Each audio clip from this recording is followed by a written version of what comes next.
Ideally, I would have animated the Selkie video in a studio with controlled lighting. That way I could actually craft every set and have the characters interact in space together. But given the budget and my space, I went with the next best thing, which was green screen. First came the background design. I sketched a concept on Procreate. I painted a foam core blue for the base, and then I started layering wool and stuffing and LED lights until it looked roughly like the sky. Then I animated some clouds rolling in like a storm, for when the Selkie gets the bad news that her skin was stolen. Next, I had to figure out the ocean waves. I took some shimmery crimped organza fabric, and I started shifting it in different ways that I thought looked like waves. I added some light in the middle to mimic the moon. With some editing, I was quite happy with the final result. For the ocean rocks, I took some plastiline, and I flattened it out into strips, and then I textured it with actual rocks until it formed the shape of the rocks in my design. I had to film the water on the edges of the rocks to make the ocean waves blend seamlessly into the background. Then I did some trial animation of the ocean waves breaking on the sand. I used blue cellophane, quilter batting, and this tan minky fabric for the sand.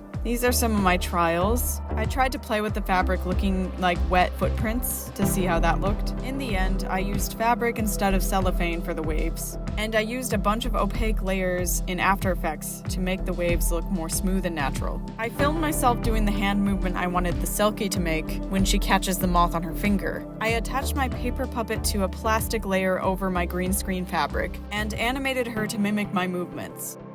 I made the hair out of clay and animated it in 3 different ways so they could be looped and added to different scenes. The client wanted the hair to move as if it were alive, so I specifically animated the hair in a way that looked kind of liquid.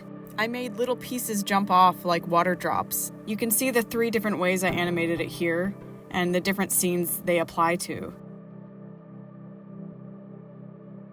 You can also see the different heads I had to exchange to make the Selkie look like she turned around. You'll see the hair being reused in some scenes. For the next scene, I had to make some cardstock foreground pieces. I cut them out with an X-Acto knife and painted shadows on them. To animate the man picking up the Selkie skin, I used these wax-covered strings called wiki sticks. I rolled them inside Selkie skin fabric, and then I animated the skin being picked up by the man and put it together in post. Same goes for when the man is running with the skin in his hand. When the man is riding on the boat, I knew I needed other men rowing, so I filmed myself rowing for the general movements. It didn't actually help that much. I made a new soldier head and placed it on the body of the man. And then I made waves with Procreate and animated them separately in the background. I used the cutout of the sword to make some of the layers in the background. So aside from the boat and the people, everything else was digital. Then I had to make the man riding a horse. I made them separately. Initially I wanted to put them together, but the horse ended up being too small. So I animated the man and then animated the horse and cut them together digitally. I used the same techniques for the background on this one, and you can see I just made them rotate digitally, but the horse and the man are animated paper puppets. I had to make a very slow-mo version of the horse. This is actually sped up really fast, and I just copied 2 others to make it look like there was a bunch of horses. Then I made a little crown for the man, so he can be king, and I did the same thing for this scene. I made separate man hands to hold the skin. You can see they're attached to a rig here. And then I separated Urbsa's hands from her body and attached them to an armature to make them easier to animate. Then I had to animate the moth, so I attached the moth to a rig and filmed it from overhead. And I just had to do some loops of the wings flapping. Then I edited out all the rig and the green screen, and this is the result. Here it is from a different angle. This is when it's on the sword. And I just took a picture of the sword in green screen and photoshopped it into the background. Then I had to set up my studio for the 3D animation because it was set up differently for the 2D animation. I didn't actually have a proper stop motion rig, so I attached Urbsa to a camera rig, and I made this kind of makeshift popsicle stick sewn into her fur to attach to the rig. The animations where she had to turn around were especially hard because I had to separate the rig and put it on the other side. Then I filmed some plants for the foreground, and you can see the foreground and this scene where Urbsa sits. I'm especially proud of the almost seamless transition from paws to hands in this scene. For the close-up scene, I actually sewed her butt down to the green screen, and then I filmed myself doing the hand motions I wanted her to make, and I animated her to those motions. I actually kept this one pretty close to my reference. Here's a side-by-side. You can see she doesn't actually have movable eyelids, so I added white clay to her eyes when I wanted her to blink. Contrary to popular belief, I didn't use any hairspray to make the hair move. The faux fur actually stays pretty well wherever you put it. This scene also includes the other animals walking up behind her. So I had to attach the rig to each one of these creatures, and I had to animate them walking to a stop. These are all room guardians in my collection, so they are not all fully posable. Some of them I had to edit out the feet that didn't move. The vulture doll is actually Hikegane Creatures work.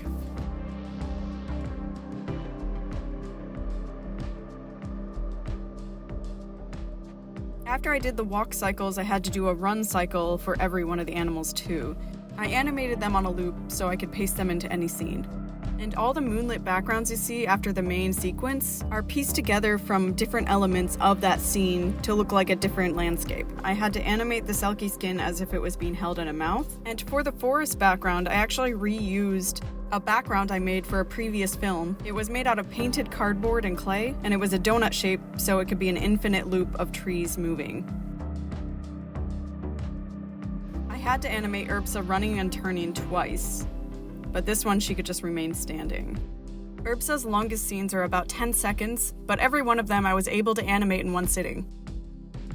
At the end of the scene, the animals lunge at the man, so I had to animate each of the animals lunging as well. They aren't in the frame very long, but I wanted to make sure that I had a little bit of a run before they lunged.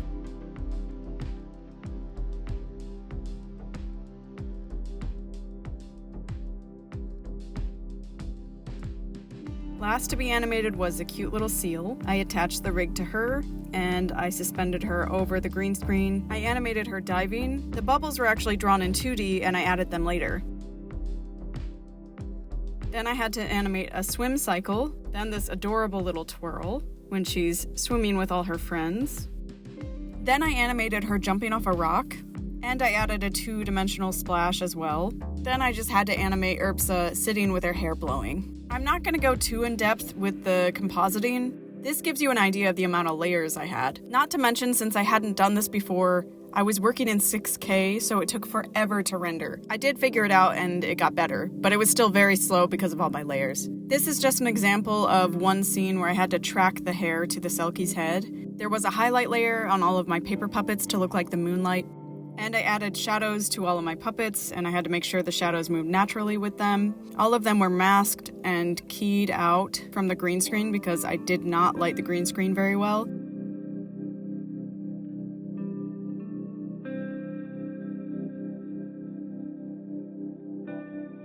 And of course I had to track the Selkie skin in the mouth. You can see all the tracking points here. Every single step the puppets took, I had to track manually, so it looked as natural as possible.